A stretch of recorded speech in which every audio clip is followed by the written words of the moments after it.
मृत्यु जीवन का शाश्वत सत्य है, लेकिन मृत्यु को लेकर कई लोगों के मन में अलग अलग धारणाएं होती हैं। इस संबंध में अक्सर लोग प्रश्न करते रहते हैं कि क्या वाकई में मृत्यु के समय कोई दिव्य दृष्टि मिलती है? क्या मृत्यु के बाद यमलोक की यात्रा शुरू होती है, या ये सब कुछ महज एक भ्रम है? और अगर होती है तो आखिर मृत्यु के कितने दिनों के बाद आत्मा यमलोक पहुंचती है, इत्यादि। लेकिन प्राचीन काल में ये सारे प्रश्न श्री हरि विष्णु से उनके वाहन गरुड़ जी ने पूछे थे। तत्पश्चात भगवान ने उन्हें गरुड़ पुराण के रूप में इन सब प्रश्नों के उत्तर विस्तार पूर्वक ढंग से प्रस्तुत किए थे। इसमें उन्होंने बताया था कि किस प्रकार से भिन्न भिन्न जीव आत्मा को भिन्न भिन्न मार्ग से होकर गुजरना पड़ता है। फिर उन्हें धर्मराज के समक्ष जाकर स्वयं के द्वारा किए गए पाप अथवा पुण्यों के आधार पर अपने आगे के सफर को पूरा करना होता है। तो चलिए मित्रों, एक बार विस्तार से प्रकाश डालते हैं इस अद्भुत ग्रंथ पर। नमस्कार और एक बार फिर स्वागत है आप सभी का आपके अपने वीडियो कलश यूट्यूब चैनल पर।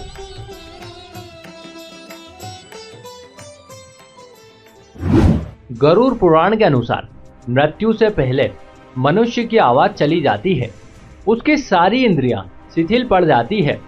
जब अंतिम समय आता है तो परमात्मा के द्वारा उसे दिव्य दृष्टि मिलती है, जिसके बाद वो सारे संसार को एक रूप में देखने लगता है। अब उसके मन के सारे विकार नष्ट होने लगते हैं। इस पुराण में बताया गया है कि मृत्यु के समय दो यमदूत आते हैं, जो स्वरूप से अति भयंकर प्रतीत होते हैं। वे मरने वाले के साथ वैसा ही बर्ताव करते हैं जैसा अब तक उसने अन्य प्राणियों के साथ किया था। यदि मरने वाला प्राणी सज्जन है तो वह आसानी से अपने प्राण त्याग देता है, परंतु यदि वो पापी है तो यमदूतों के भय से ग्रस्त होकर हाहा की आवाजें निकालते हुए कष्ट से शरीर को त्यागता है।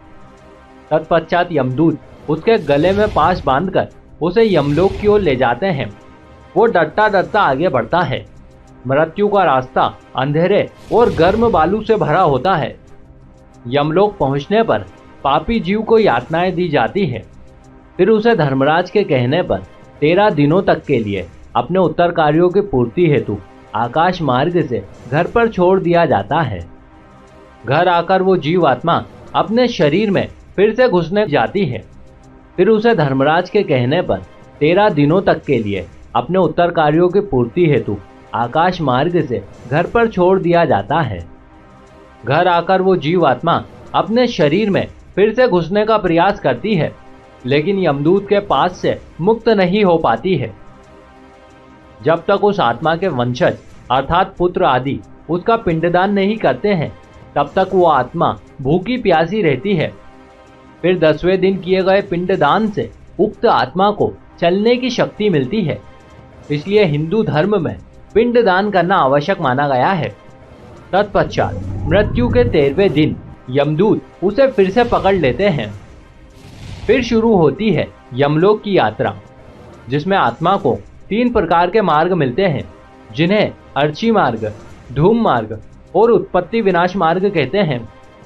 अर्ची मार्ग देवलोक और ब्रह्मलोक की यात्रा के लिए होता है।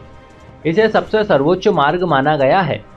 वहीं धूम मार्ग पितृलोक की यात्रा के लिए होता है और सबसे अंतिम मार्ग उत्पत्ति विनाश मार्ग है, जो कि नर्क की यात्रा के लिए होता है और इसे सबसे खराब माना गया है। इसमें मृत आत्मा को वैतरणी नदी को पार करना पड़ता है, जिसे पार करने में उसे पूरे 47 दिनों का समय लगता है और 47 दिनों का ये सफर बहुत ही कष्टदायक होता है। इस तरह भूख प्यास से बेचैन आत्मा यमलोक पहुंचती है। यमलोक में भगवान चित्रगुप्त उस प्राणी के सभी कर्मों का लेखा जोखा धर्मराज के समक्ष प्रस्तुत करते हैं। फिर उसी के आधार पर धर्मराज ये निश्चय करते हैं कि पापी आत्मा को किस नरक में भेजा जाएगा। गरुड़ पुराण में लगभग 36 प्रकार के नरकों का उल्लेख किया गया है, जो मनुष्य की कल्पना से भी ज्यादा भयावह और कष्टदायक है। इसके ठीक विपरीत जो मनुष्य धर्म का पालन कर सत्कर्म करता है, वो बिना किसी कष्ट के सीधे स्वर्ग जाता है। और स्वर्ग के समस्त सुखों को भोगता है। ऐसा मनुष्य अपनी इच्छानुसार नया जीवन प्राप्त कर सकता है अथवा जन्म मृत्यु के बंधनों से मुक्त होकर सीधे परमात्मा में विलीन हो जाता है।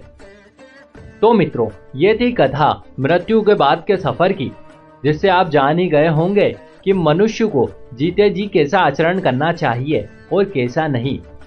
हम उम्मीद करते हैं कि आपको यह जानकारी जरूर अच्छी लगी होगी। यदि आप भी कुछ एक सकारात्मक विचार रखते हैं तो नीचे दिए गए कमेंट बॉक्स में हमें जरूर बताइएगा। आप सभी मित्रों का बहुत बहुत धन्यवाद।